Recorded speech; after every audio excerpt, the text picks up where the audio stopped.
Чындыгында бизде диний экстремизм дегенди аныктоочу эксперттер жок да. Бул боюнча мен далил катары айтып кетейин. Биздин мамлекет башчыбыздын адвокаты болгон жана ошондой эле буга чейинки мамлекет башчыларыбыздын адвокаты болгон Акин Токтонаев деген бар. Күчтүү адвокат. Ошол айтып чыккан.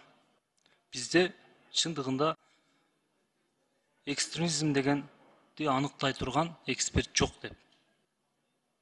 Ошого байланыштуу биздин жүздөгөн адамдарыбыз ушул күндө түрмөдө отурат да. Эң негизги ошону тактап алышыбыз керекпиз. Чын эле ошонун тажрыйбасы барбы, жетеби?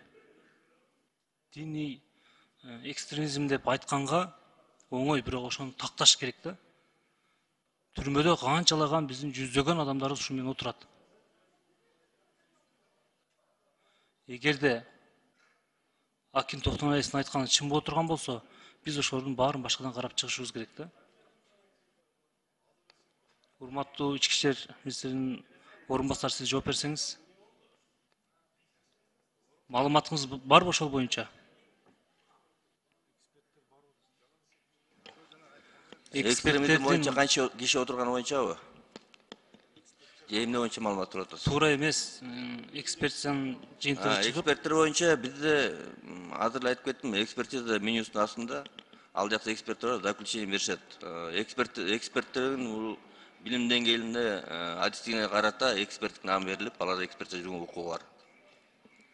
Алага мен шек санаганга укугум жок да, ал эксперттин деңгээлине, эксперттин орунтусунда туура туура эмес дегенге.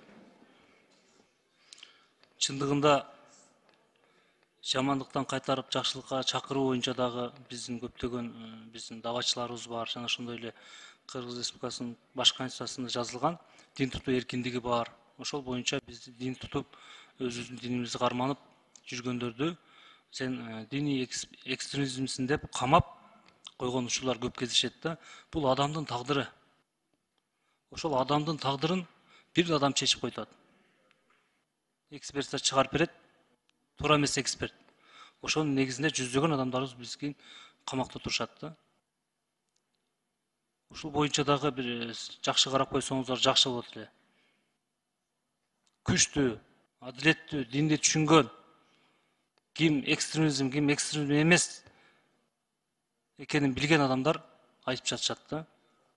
Бул өтө көйгөйлүү маселе. Чындыгында карашыбыз керек. Сиздерде андай эксперт жок. Кыргызстанда диний экстремизмди тактоочу эксперт жок деп айтып келет.